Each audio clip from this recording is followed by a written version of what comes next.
इस वीडियो में जो मशीन सॉल्व करने वाले उसका नाम है मॉनिटर्स 2 और यहाँ पे आप सर्च बॉक्स पे आओगे, यहाँ पे सर्च बॉक्स पे आप सर्च करोगे मॉनिटर्स 2 तो ये मशीन आ जाएगी। मैंने इस मशीन को ऑलरेडी स्पॉन कर रखा है और यहाँ पे मुझे आईपी जो है वो भी मिल गया, तो आईपी को हम कॉपी कर लेते हैं, ब्राउजर पे सर्च करते हैं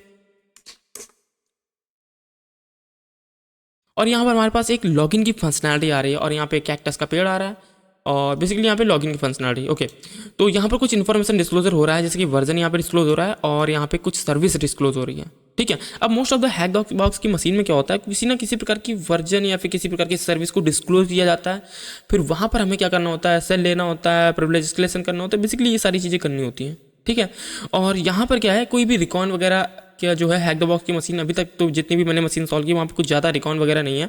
ओके, तो हो सकता है मे बी इन फ्यूचर में हम कुछ रिकॉन वाली मशीन पे सॉल्व करेंगे, लेकिन यहाँ पे हम बहुत डीप में सारी चीज़ों को अंडरस्टैंड करते चलेंगे। ठीक है, हम यहाँ पर देखो अभी यहाँ पे मुझे क्या दिख रहा है, यहाँ पे मुझे वर्जन दिख रहा है और जो सर्विस दिख रही है। ठीक है, अब इससे रिलेटेड हम कोई एक्सप्लॉइट सर्च करेंगे, हमें पीओसी मिल जाएगा, उसको रन कर देंगे, पर वहाँ पर हम लर्न क्या करेंगे, कुछ नहीं। तो बेसिकली मेरा कहने का क्या मतलब है, जो भी यहाँ पर हम पीओसी रन करने वाले हैं उसको बहुत डिटेल में समझेंगे, बैकएंड में कैसे प्रोसेस हो रही है, रिकॉन कैसे करना है, जो रिसर्चर ने उस पीओसी को फाइंड किया है, जो सीवी को फाइंड किया है, ठीक है, वो कैसे फाइंड किया होगा, थोड़ा सा डिटेल में समझेंगे, इतना डीप में नहीं जाएंगे पर थोड़ा सा डिटेल में समझेंगे। ओके, तो अभी मेरे पास यहाँ पे इन्फॉर्मेशन डिस्क्लोजर हो रही है ये।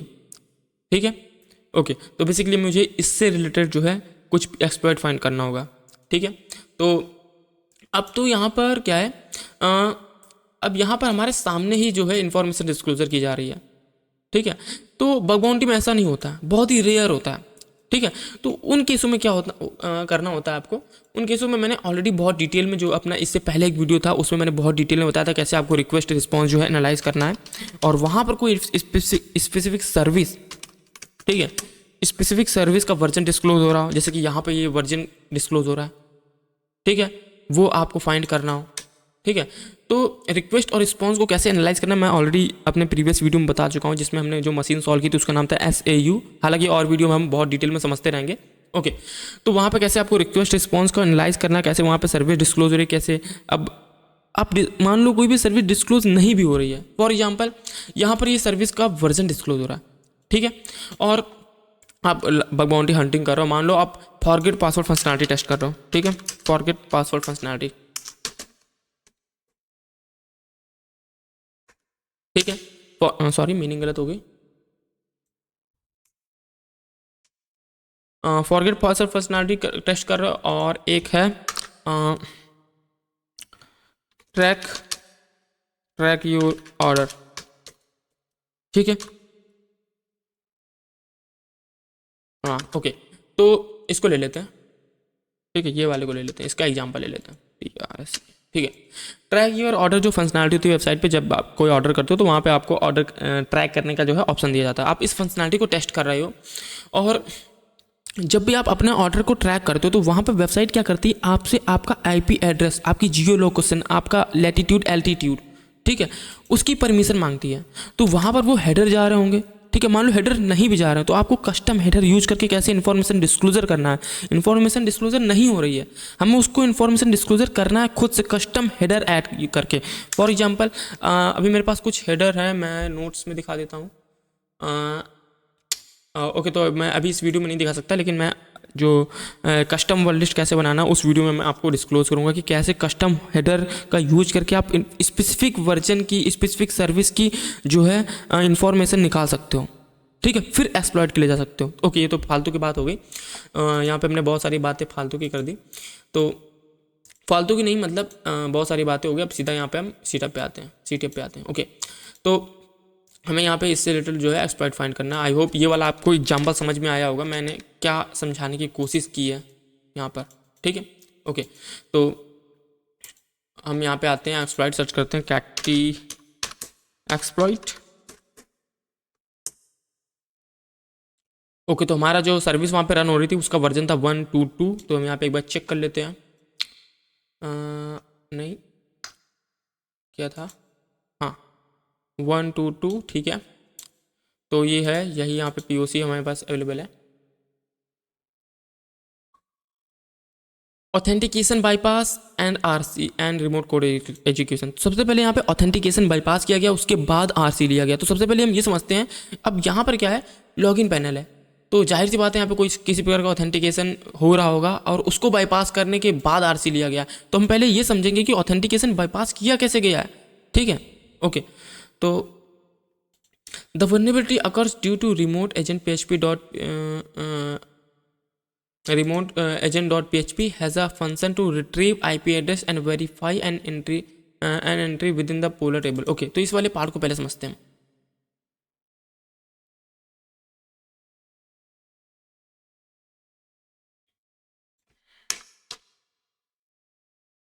तो यहाँ पे बोला क्या, the vulnerability occurs due to, तो ये वाले इन पॉइंट vulnerability अगर होती है तो यहाँ पर किसी प्रकार का क्या है फंक्शन होगा जो रिट्रीव कर रहा है आईपी एड्रेस एंड वेरीफाई कर रहा है, ठीक है। तो ये मैंने आपको जैसे कि बता दिया कि जैसे कि जब भी आप वेबसाइट पे कुछ ऑर्डर करते हो, जैसे कि फ्लिपकार्ट है, अमेजोन है, ये आपकी क्या लोकेशन का एक्सेस मांगती है। ऐसी बहुत सारी वेबसाइट जैसे जोमेटो है, स्विगी है, इस तरह की जो वेबसाइट है वो आपकी लोकेशन का एक्सेस मांग रही होती हैं और बैकएंड में कुछ इस प्रकार का फंक्शन चल रहा होता है जो आपका आईपी एड्रेस फेच कर रहा होता है, आपकी जियो लोकेशन फेच कर रहा होता है। तो आपको उन स्पेसिफिक एंड पॉइंट पर ज़्यादा फोकस करना है, ठीक है, क्योंकि वहाँ पर वल्नरेबिलिटी अराइज हो सकती है कमांड इंजेक्शन की, ठीक है। ओके, तो क्योंकि वहाँ पर ऐसे फंक्शन यूज हो सकते हैं, ठीक है। अब वहाँ पे प्रोग्रामिंग लगे जाए, PHP है तो वो अलग फंक्शन होंगे, पाइथन है तो अलग होंगे, ठीक है। ओके, तो ये वाले पार्ट को फोकस करते हैं। तो यहाँ पर ऑथेंटिकेशन हो रहा होगा, तो ये वाले सबसे पहले एंड पॉइंट को एक्सेस करके देखते हैं। तो slash okay agent dot PHP, इस रिक्वेस्ट को हम एक बार इंटरसेप्ट कर लेते हैं। तो इंटरसेप्ट ऑन और इंटर, गेट रिक्वेस्ट जा रही है इस एंड पॉइंट पे, ठीक है। इसको सेंड टू रिपीटर कर देते हैं, सेंड टू रिपीटर, ओके।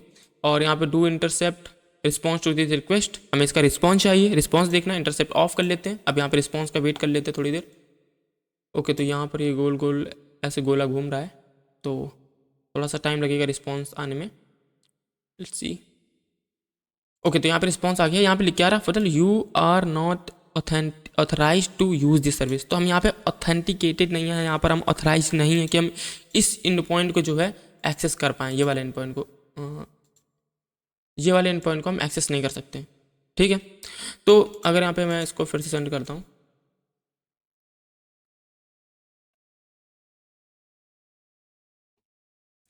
तो हम यहाँ पे ऑथराइज नहीं है कि हम ये वाली सर्विस को यूज़ कर पाएँ। अब देखो, ऑथेंटिकेशन बाईपास करने के लिए बहुत सारे तरीके हैं। जो सबसे सिंपल और सबसे इजी और सबसे आसान जो तरीका है वो है हेडर का यूज़ करके, ठीक है। तो इस जो POC है मैं इसको ऑलरेडी इस मशीन को सॉल्व कर चुका हूँ, इसलिए मैं यहाँ पे थोड़ा सा जल्दी जल्दी आपको बता रहा हूँ। ओके, तो बेसिकली क्या है, सबसे जो इजी तरीका है वो हेडर लगा के, ठीक है। और इस POC में भी जो ऑथेंटिकेशन बाईपास किया गया वो हेडर लगा के ही किया गया। ओके, तो यहाँ पे मैं हेडर लगा देता हूँ एक्स फॉरवर्डेड फॉर, ठीक है, 127.0.1।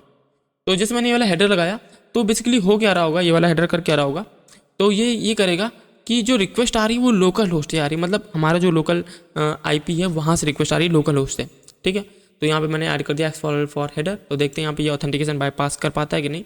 तो देखो, अब हमें यहाँ पे किसी प्रकार का एरर नहीं आ रहा है, यहाँ पे लिख के आ रहा है अननोन एजेंट रिक्वेस्ट। तो मतलब यहाँ पे ऑथेंटिकेशन जो ऑथराइज जो है वो हमने बाईपास कर दिया इस हेडर को लगा के, ठीक है। अब सर्वर जो सोच रहा है वो रिक्वेस्ट जो आ रही है वो लोकल होस्ट से आ रही है, क्योंकि यहाँ पे हमने जो है हेडर ये लगा दिया। अब मान लो ये हेडर वर्क ना करता, ठीक है, तो हम यहाँ पर क्या कर सकते थे, बहुत सारे अलग अलग हेडर ट्राई कर सकते थे। फॉर एग्जाम्पल यहाँ पर एक टूल है 403 बाईपास करके,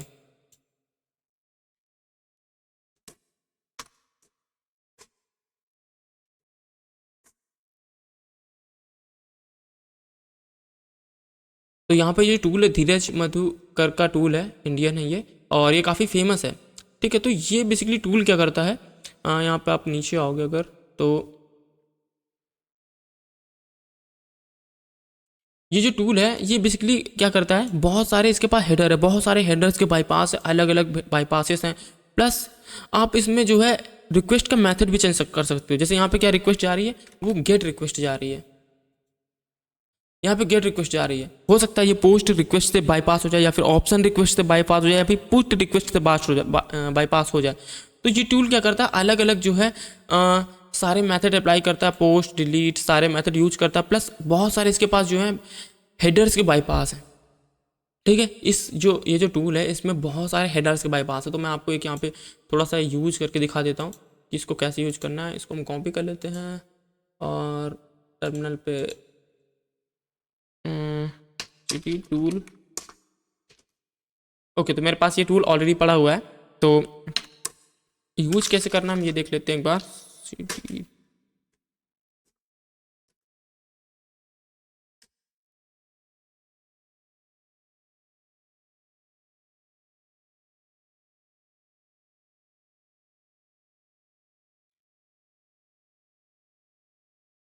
सपोर्ट हेडर बेस्ड बाईपास कौन गया,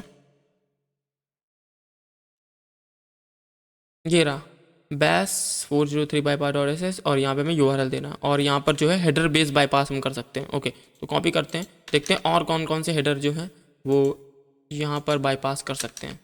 तो टर्मिनल पे आते हैं हम।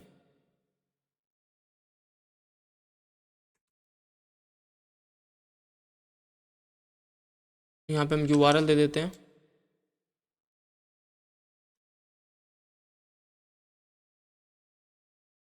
अब इस टूल को और भी ज़्यादा खतरनाक बना सकते हो, मैं वो आपको रिकॉन में समझाऊंगा कि कैसे आप इस टूल को और खतरनाक बना सकते हो।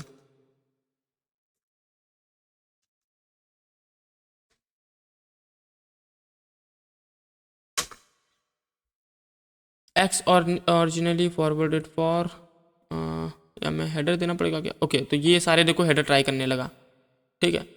तो ये देखो यहाँ पे जो है लेंथ, हमें यहाँ पे लेंथ अगर इस पे मान लो, यहाँ पे क्या होता है कभी कभी फॉल्स पॉजिटिव रिजल्ट भी आने लगते हैं, जैसे कि यहाँ पे ये आ रहा है लेंथ यहाँ पे 49 है, तो हम यहाँ पे जो है लेंथ को भी यहाँ पे फिल्टर कर सकते हैं। तो हमें हेल्प मेनू में देखना पड़ेगा, तो अलग अलग यहाँ पे हेडर ट्राई कर रहा है। देखो एक्स ऑरिजिनेटिंग हेडर के साथ ट्राई कर रहा है, एक्स ऑरिजिनेटिंग, तो अलग अलग यहाँ पे हेडर ये ट्राई करता रहेगा और जो पूरा 100% आपको बाईपास होगा वो आपको आखिरी में रिजल्ट निकाल के दे देगा, ठीक। जैसे यहाँ पे लिख के आ रहा है स्टेटस 200, ओके, ये हमें फॉल्स पॉजिटिव रिजल्ट आ रहा है। यहाँ पे सारी सबकी जो लेंथ है वो सेम है, ठीक है। तो इसको हमें फिल्टर करने के लिए मेनू देखना पड़ेगा, हेल्प मेनू। ओके, तो मैं इसको अभी हटा देता हूँ, मैंने आपको बता दिया।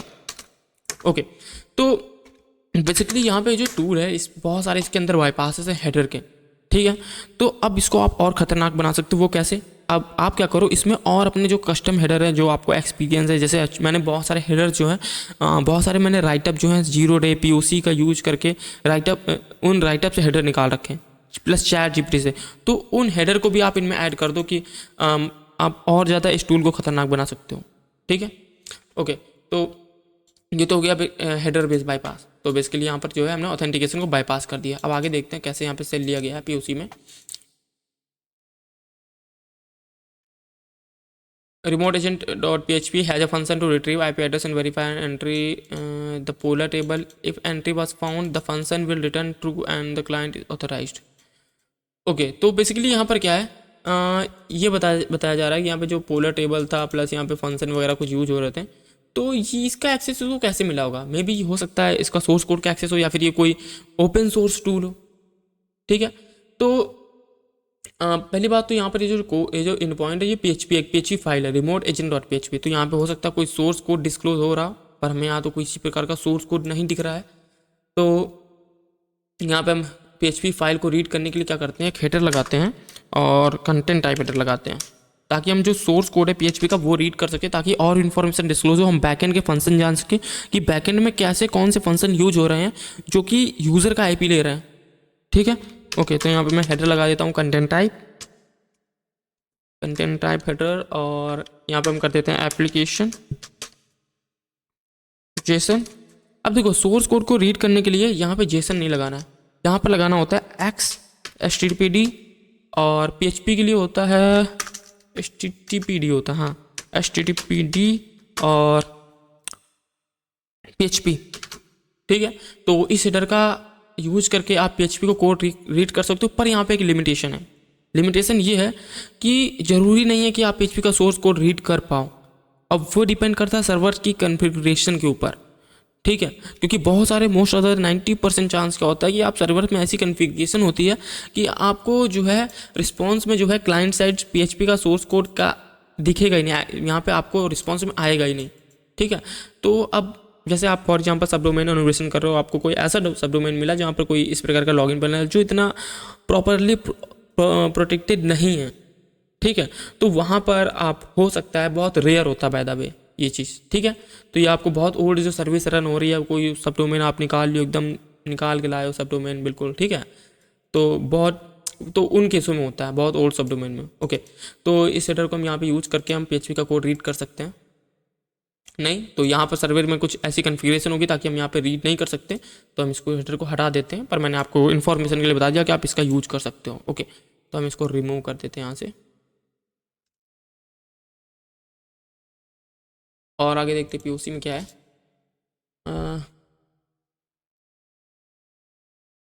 तो अब ये PHP का इतना कोड है, इतना हम डिटेल में नहीं जाते हैं। Can lead to attacker to execute command injection vulnerability through proc open. तो अब जब भी आपको सोर्स कोड में प्रोक ओपन का यूज हो रहा हो, वहाँ पे यूजर इनपुट जा रहा हो, तो मोस्ट प्रॉब्ली वो वर्नेबल होता है कमांड इंजेक्शन के लिए। और ये मैं ऑलरेडी पार्ट 1 में बता चुका हूँ। ठीक है, PHP के लिए अलग है, जैसे कि नोट्स में आपको दिखा देता हूँ।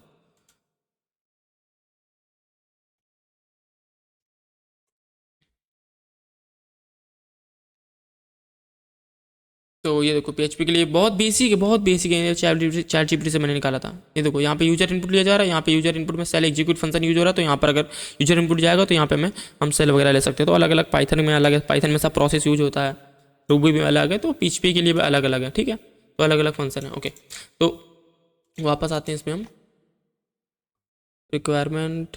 ओके, ओला टेबल यू में चेंज पेलोड। ओके, तो यहाँ पे इसको एक्सप्लॉइट करते हैं, कॉपी कर लेते हैं यहाँ पे हम इस एक्सप्लॉइट को। ये हमने कर लिया कॉपी और टर्मिनल पे आते हैं। नैनो xp.py पेस्ट कर देते हैं, Ctrl+O इंटर Ctrl+X। ओके, तो python 3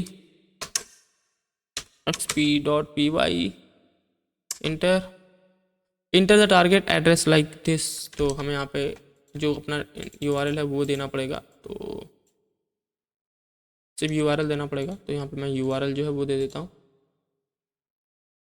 इसको हटा देते, remove in point, inter app is vulnerable. Okay, तो यहाँ पे ये वर्नेबल है। ठीक है, तो हमें यहाँ पे इंटर योर IPv4 एड्रेस, तो यहाँ पे अपना एक IP एड्रेस डाल देते हैं। तो इफ़ कॉन्फिग, और ये रहा मेरा IP, और यहाँ पर हम लिसन करने लगते हैं पोर्ट पर NC LVNP 69 पोर्ट पे हम लिसन करते हैं। और यहाँ पर IPv4 एड्रेस अपना डाल देते हैं, इंटर करते हैं। Enter the port you want to listen, तो हम 69 पोर्ट पे लिसन कर रहे हैं, इंटर कर देते हैं। Delivering payload. ठीक है, ओके, तो यहाँ पे हमें बेसिकली सेल मिल गया। तो हम सबसे पहले चेक करते हैं कि हम रूट हैं कि नहीं। तो रूट नहीं है हम यहाँ पर। तो रूट देखने के लिए अब जब भी यहाँ पर अगर 0 लिख के नहीं आ रहा तो आप रूट नहीं हो। ठीक है, फॉर एग्जाम्पल यहाँ पे मैं नॉर्मल अपना टर्मिनल ओपन करता हूँ, यहाँ पे मैं रन करता हूँ ID। तो ये देखो यहाँ पर ये 0 IUID जो है 0 और यहाँ पे लिखा है रूट, तो मतलब यहाँ पे हम रूट है। लेकिन अगर अपने जो हम यहाँ पे जो सेल मिली है यहाँ पे हम रन कर रहे हैं तो यहाँ पे 0 नहीं है, तो हम यहाँ पे रूट नहीं है। ओके, तो यहाँ पे हम कुछ सर्विस को एनुमरेट करते हैं। तो यहाँ पे हम रन करते हैं ps-aux। ठीक है, अब ये कमांड क्या करता है, ये कमांड अगर आप जैसे ही रन करोगे तो जितनी भी वहाँ पे सर्विस हैं वो रन हो रही हैं वो हमें यहाँ पे दिखा देगा। ठीक है, और यहाँ पर हम ग्रैब कर लेते हैं जैसे कि MySQL, क्योंकि मेरे को यहाँ पे डेटाबेस चेक करना है। तो हम सबसे पहले चेक कर लेते हैं यहाँ पे सर्विस जो है रन हो रही कहीं। तो यहाँ पे हम सर्च कर लेते हैं ग्रैब MySQL।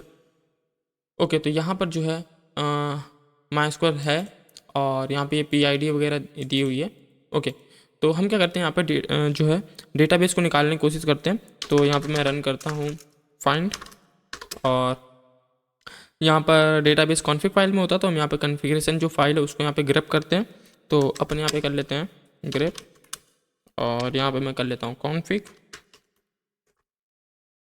ओके, तो यहाँ पर हमारे पास कुछ डायरेक्टरी आ रही है जैसे कि इंक्लूड config.php। तो ये वाले को चेक करते हैं। तो हम करते हैं cd इंक्लूड, और यहाँ पे करते हैं cat config.php, और इसमें से हमें ग्रैब करना है जैसे कि user name, password and database. तो यहाँ पे हम कर लेते हैं डेटाबेस। ओके, तो यहाँ पर हमें डेटाबेस मिल रहा है, database type MySQL, database default, host name मिल रहा है, यूज़र नेम, पासवर्ड। ओके, तो यहाँ पे हम कनेक्ट होते हैं MySQL से, MySQL और -u फॉर यूज़र नेम, यहाँ पे रूट कर देते हैं, यहाँ पर -p कर देते हैं, और -h फॉर होस्ट के लिए, और होस्ट है यहाँ पे हमारा DB जो कि यहाँ पे दिया हुआ है, ये होस्ट नेम। ठीक है, तो इंटर करते हैं यहाँ पर हम, और पासवर्ड हमारा रूट। ओके, ये क्या हुआ, ये क्या हो गया भाई, कनेक्टेड है भी या नहीं हम, तो रन करते हैं सो टेबल्स, तो मैंने गलत कर दी, so tables error, no tables, no database selected. तो फिर से कनेक्ट होते हैं, ये हम यहाँ पर दिखा क्यों नहीं रहा, तो ये हैक द बॉक्स में ये प्रॉब्लम बहुत मैंने देखी है, ये वाली, आप कनेक्ट हो जाते हो लेकिन वो यहाँ पर शो नहीं करता। ओके, तो यहाँ पे फिर से रूट, सॉरी, फिर से हमें करना पड़ेगा इंटर, यहाँ पे कर देते हैं रूट। ओके, तो यहाँ पे हम कनेक्ट हो गए पर यहाँ पे हमें दिखा नहीं रहा है। ओके, अगर यहाँ पे आप इंटर करते आओगे तो भी वही है, ठीक है। तो हम यहाँ पे रन करते हैं सो डेटा बेसिस, तो हम यहाँ पे करते हैं यूज़। अब यहाँ पे देखो डेटाबेस कोई भी आ नहीं रहा, मैंने इसको मशीन को ऑलरेडी सॉल्व कर रखा, तो मुझे पता है यहाँ पे जो डेटाबेस है वो कैक्टी है। तो यहाँ पे मैं कर लेता हूँ यूज़ कैक्टी, और यहाँ पे हम करते हैं सिलेक्ट यूज़। अब देखो मुझे यहाँ पे कुछ दिख नहीं रहा, ठीक है। ये हैक द बॉक्स में आपको कई बार ऐसे प्रॉब्लम मिलेगी जब भी आप जो है आप ऐसे सॉल्व करोगे, ठीक है। तो यहाँ पे मैं करता हूँ user name, select user name comma password, password comma email addresses, या फिर सिर्फ पासवर्ड कर लेते हैं, user name comma password from, और यहाँ पे जो टेबल है उसे हम कर लेते हैं यूजर डॉट आथ। ओके, तो मतलब सेलेक्ट हो गया होगा। ओके, तो हमें यहाँ पे गाइस देख रहे हो कि हमें जो है कुछ भी नहीं दिख रहा है, ऐसे हम ब्लाइंडली रन करे पड़े हैं। PWD रन करके देखते हैं, एग्जिट करके देखते हैं। ओके, तो यहाँ पर हम माई स्कूल से कनेक्टेड थे, देख रहे हो, तो हमें यहाँ पे कुछ भी दिखाई नहीं रहा था। तो ये हैक द बॉक्स की प्रॉब्लम है, तो ऐसा हो सकता है आपके साथ, तो देख लेना आप लोग। ओके, तो अभी मैं फिर से यहाँ से चालू नहीं करने वाला हूँ, मुझे मशीन वगैरह रीसेट करना पड़ेगा, पूरी अपनी जो हैक द बॉक्स की मशीन है उसको मुझे रीसेट करना पड़ेगा, ये वाली, ठीक है। तो वो सब आप कर लेना। तो बेसिकली क्या है, जब आप माई स्कूल से कनेक्ट हो गए तो आपको क्या करना है, वहाँ से यूजर नेम और पासवर्ड ग्रैब करना है, ठीक है। वहाँ पे टेबल है, वहाँ से यूजर नेम पासवर्ड ग्रैब करना और ईमेल ग्रैब करना है, ठीक है। अब मुझे पता है क्योंकि मैं सॉल्व कर चुका हूँ, तो वहाँ से आपको क्या क्या मिलेगा, वहाँ से आपको मिलेगा आपको यूज़र नेम मिलेगा जो कि होगा मार्कस, मार्कस ये, ठीक है। और होस्ट जो है, जो हमारा होस्ट है ये है, ठीक है, ये होस्ट दिया मैंने। ओके, तो ये आपको कहाँ से मिलेगा, ये आपको MySQL डेटाबेस से मिलेगा, ठीक है। आप जब कनेक्ट करोगे, तो मेरा यहाँ पे नहीं हो रहा है, अब मैं फिर से चालू करना पड़ेगा, मशीन रीसेट करना पड़ेगा, फिर से वीडियो बनाना पड़ेगा, तो बहुत ज़्यादा हैक्टिक टास्क हो जाएगा मेरे लिए। ओके, तो आप ये वाला ट्राई कर लेना। ओके, तो मशीन आपको रीसेट करना पड़ेगा बस सिंपली। ओके, तो कहाँ पर थे हम, हाँ, तो हम यहाँ पे SS से कनेक्ट होते हैं, और मैंने जैसे कि बता दिया, ये यूजर नेम आपको MySQL डेटाबेस के अंदर मिलेगा, और पासवर्ड भी आपको वहीं पे मिलेगा। तो पासवर्ड जो है FUNKY funky, MONKEY funky monkey, funky monkey. Okay, तो यहाँ पर हम SS से जो है कनेक्ट हो चुके हैं, और यहाँ पर क्या है, यहाँ पर हमें चेक करते हैं CD var, CD var LS, CD mail LS cat Marcus. Okay, तो यहाँ पर आप देखोगे ईमेल पड़ा हुआ है, सब्जेक्ट एडमिनिस्ट्रेटर, तो यहाँ से ये ईमेल आया हुआ है, और यहाँ पर 3 CV हैं जो वनेबल है, ठीक है। We would like to bring attention 3 vulnerabilities, तो यहाँ पर ये जो है, एक तो कर्नल, लिनक्स कर्नल एक्सप्लॉइट है, जिसको हमने कोई हैक द बॉक्स की मशीन सॉल्व की थी, इसमें हमने कर्नल एक्सप्लॉइट किया था इस वर्जन से रिलेटेड, है ना। तो अगर आपको कर्नल लिनक्स का कर्नल चेक करना, तो आप -uname-a रन करोगे, तो आपको पूरी डिटेल दिखा देगा, एडिशनल इन्फॉर्मेशन पूरी डिटेल दिखा देगा। और सिर्फ आपको वर्जन चेक करना है तो -r रन कर सकते हो, तो इससे रिलेटेड आप एक्सपर्ट फाइंड कर सकते हो। ओके, तो हम जो यहाँ पे यूज़ करने वाले हैं वो ये वाली CV यूज़ करने वाले हैं, तो इसको हम कॉपी करते हैं, और ये वनेबल है डॉकर का, डॉकर के लिए, ठीक है। The vulnerability affect Moby on open source project created by Docker for software containerization. Attacker could exploit this vulnerability by traversing directory content and executing program. Okay, तो पूरा आप पढ़ सकते हो, तो हम यहाँ पे एक बार देख लेते हैं क्या है CV में।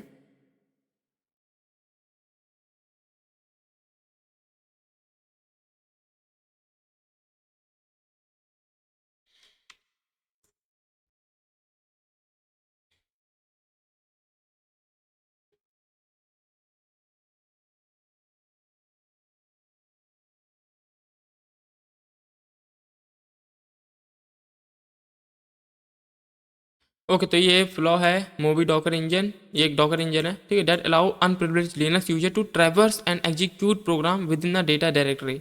ओके, तो यहाँ पर जो लो अनप्रिविलेज यूजर है वो क्या कर सकता है, ट्रैवर्स कर सकता है एंड एग्जीक्यूट कर सकता है प्रोग्राम, ठीक है, usually located at var lib Docker. Okay, तो हम इसको एक्सप्लॉइट करते हैं। सबसे पहले हम चेक करते हैं वर्लिब डॉकर को, तो यहाँ पर आते हैं और सबसे पहले चेक कर लेते हैं कि इसका वर्जन क्या है। तो DOCKER डॉकर हाइफन वर्जन, तो ये वर्जन अगर आप इसको ऐसे सर्च करोगे तो वही सेम CV आएगा क्योंकि ये वर्नेबल है, ठीक है। तो अगर आप ऐसे सर्च करोगे एक्सप्लॉइट, ये देखो, ठीक है, ये वर्नेबल है इसके लिए। ओके, तो वापस आते हैं हम और CD कर लेते हैं, क्लियर कर लेते हैं और यहाँ पे हम कमांड रन करते हैं फाइंड MNT। अब ये क्या है, इससे कि हम जितने भी डॉकर की डायरेक्टरी है वो यहाँ पे देख पाएंगे। तो जैसे कि CV में बोला गया था कि जो वर्नेबिलिटी है usually located at var lib Docker, तो हम वर्लिब डॉकर पे चेक करते हैं। तो ये रही वर्लिब डॉकर, तो इस पर करते हैं LSLA इंटर, तो ये यहाँ पर कुछ डायरेक्टरी है। ओके, तो हम क्या करते हैं, एक फ़ाइल बनाते हैं क्योंकि हमारे पास यहाँ पे जो है कोई भी रूट यूज़र नहीं है, हमें यहाँ पे भी, तो एक यहाँ पर हम टेम डायरेक्टरी में एक फ़ाइल क्रिएट करते हैं CD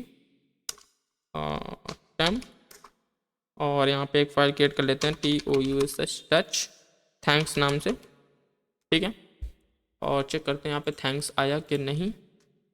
तो /temp नहीं, हमें दूसरी डायरेक्टरी में चेक करना होगा, तो इसमें चेक करते हैं।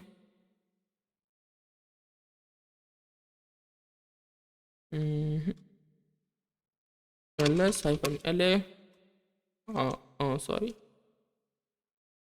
टेम नहीं, नो सच फाइल और डायरेक्टरी, कोई बात नहीं, तीसरी में चेक करते हैं। तो हमें एक एक कंटेनर में जाके चेक करना पड़ेगा, तो इसमें देख लेते हैं।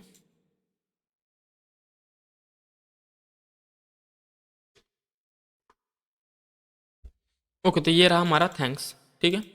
तो हम क्या करने वाले हैं, हमें यहाँ पे एक बेसिकली एक फाइल लानी है, यहाँ पे बैश ले आओ, ठीक है, और उसको हमें सेट UID करना है और उसे एग्जीक्यूटेबल बनाना है। तो हम सिंपल यहाँ पे क्या करते हैं, हम यहाँ पे कॉपी कर लेते हैं बिन बैश टैम्प के अंदर, ठीक है, और चेक कर लेते हैं यहाँ पे बैश आया कि नहीं। ओके, तो ये रहा हमारा बैश, हमें क्या करना है, इसको सेट UID बनाना है, ठीक है, सेट UID बनाना और इसको एग्जीक्यूटेबल बनाना। तो अभी यहाँ पे इसको रूट का जो है प्रिविलेज नहीं है, ऑन जो है नहीं है, तो हमें रूट भी बनाना पड़ेगा। तो हम क्या करते हैं, इसकी परमिशन देते हैं CHON और यहाँ पे कर देते हैं रूट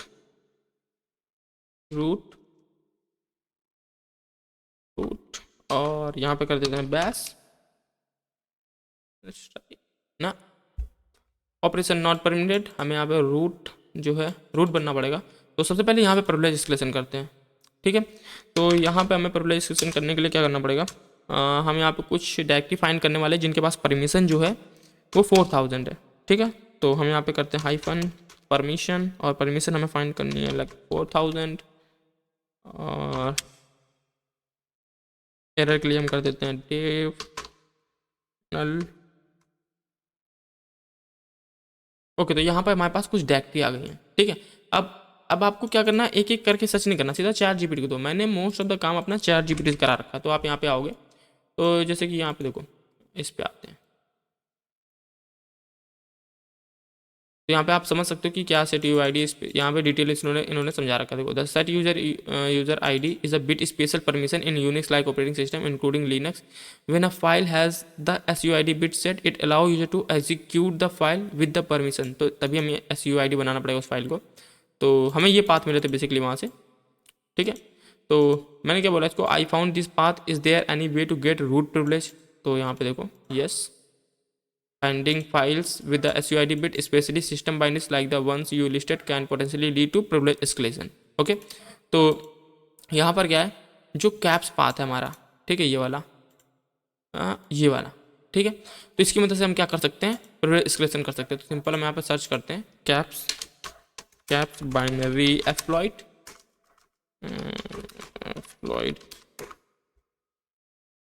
या फिर ऐसा आप सर्च कर दोगे कैप एक्सप्लॉइट तो भी आ जाएगा। तो ये रहा हमारा एक्सप्लॉइट, इसको कर लेते हैं कॉपी और इसको कर देते हैं हम यहाँ पर रन। ठीक है, ओके। तो फिर से वही प्रॉब्लम होगी MySQL में जैसे हो गया था। तो सबसे पहले चेक कर लेते हैं आईडी कमांड के हम रूट बने भी नहीं। ओके, तो गाइस हम यहाँ पे रूट बन के देखो यहाँ पे दिखा नहीं रहा। ठीक है, ये देखो रूट हम यहाँ पे हैं, UID हमारी 0 है, रूट यहाँ पे लिखे आ रहा। ओके, तो रूट यूज़र हम बन गए। तो अब हमें क्या करना है, अब हम करते हैं यहाँ पर जो है परमिशन दे देते हैं। तो ch on और रूट और बैश। ठीक है, तो हमने परमिशन दे दी। यहाँ पे चेक कर लेते हैं एक बार। ओके गाइस, तो वी हैव रूट, यहाँ पे बैश जो है वो ऑन करता है। तो हमने ये कर दिया इसको रूट। तो अब इसे हमें सेट UID सेट करना, तो हम कर देंगे यहाँ पे chmod और यहाँ पे कर देंगे 77। तो ज़्यादा नहीं 77 नहीं 4755 कर देते हैं, नहीं तो फुल सबको परमिशन हो जाएगी। तो हम यहाँ पे कर देते हैं 4755 और बैश और यहाँ पे कर देते हैं बैश। चेक करते हैं। ओके, तो यहाँ पर हमने क्या कर दिया, इसको सेट UID बना दिया और आप क्या करते हैं, इसको एग्जीक्यूट करके देखते हैं। तो हम यहाँ पे करते हैं बैश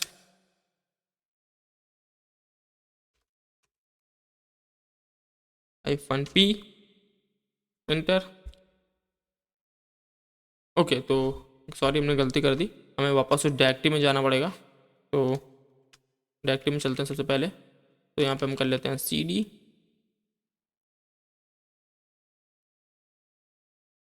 ls करते हैं। ये रही हमारी बैश फाइल, एग्जीक्यूट करते हैं इसे बैश -p करके ID। ओके, तो गाइज यहाँ पर हम जो है रूट बन चुके हैं। हमारा ये देखो EUID जो है वो रूट है। ठीक है, ls करते हैं, यहीं कहीं फ्लैग होगा तो नहीं, CD होम